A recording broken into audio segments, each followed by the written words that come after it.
semua, selamat datang di Panem dalam Lensa Meriam Budiarjo. Dalam video ini, kita akan membedah salah satu film ikonik yaitu The Hunger Games, yang bukan hanya sebagai cerita fiksi, tapi juga sebagai cerminan nyata dari konsep-konsep ilmu politik. Kita akan menggunakan pemikiran Meriam Budiarjo untuk melihat bagaimana kekuasaan bekerja di dunia distopia Vietnam.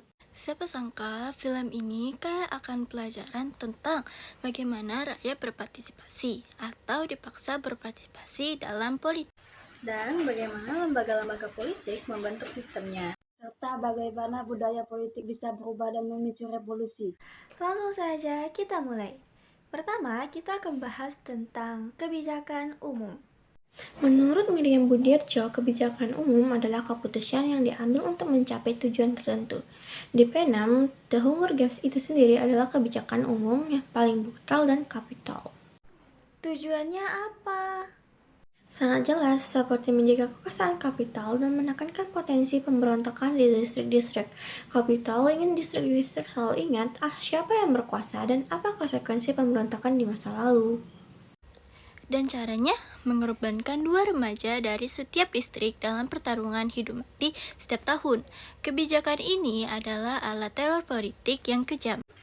Nah, sekarang kita lihat panel melihat pendekatan legal institusional menurut Meriam Budiarjo.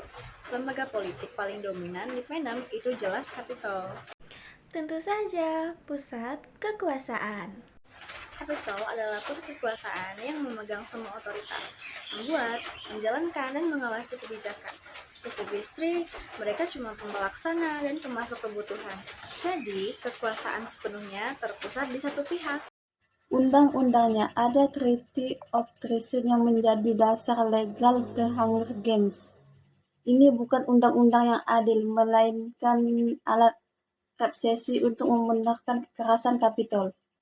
Berikutnya, partisipasi politik. Meriam Budiarjo bilang partisipasi itu kegiatan aktif dalam kehidupan politik. Nah, di Panem bentuk partisipasi awalnya aneh ya? Betul, awalnya yang ada hanya partisipasi di mobilisasi. Rakyat distrik dipaksa hadir saat itu bukan pilihan, tapi simbol kepatuhan yang dipaksakan oleh Capitol. Tapi kemudian ada Katniss.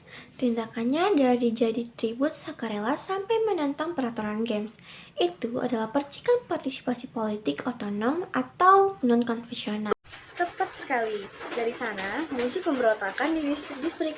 Rakyat tidak lagi pasif. Mereka mencoba mempengaruhi kebijakan pemerintah melalui jalan revolusi. Budaya politik ini soal orientasi dan sikap masyarakat terhadap sistem politik. Bagaimana dengan warga distrik? Mereka awalnya menunjukkan budaya politik subjek tunduk pasif.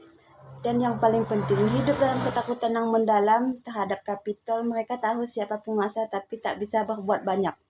Sebaliknya, warga Capitol punya budaya politik partisipan yang berbeda. Mereka mendukung status quo, menikmati The Hunger Games sebagai hiburan karena mereka menerima manfaat dari penindasan distrik. Tapi Katniss mengubah segalanya. Dia memicu pergeseran budaya politik dari subjek menjadi partisipan. Rakyat distrik mulai aktif, menolak ketidakadilan, dan berjuang untuk perubahan sistem politik total. Luar biasa! Jelas sekali ya bahwa film The Hunger Games bukan hanya sekedar film petualangan. Ini adalah potret tajam tentang bagaimana kekuasaan digunakan, kebijakan dibuat, Dan bagaimana partisipasi baik yang dipaksakan maupun yang otonom membentuk nasib sebuah masyarakat. Melalui lensa Meriam Budiarjo, kita jadi mengerti lebih dalam dinamika politik Vietnam. Bagaimana budaya politik yang tertindas bisa bangkit dan melawan. Semoga dari analisis ini mendapatkan pandangan baru untuk kita semua. Sekian dari kami, terima kasih.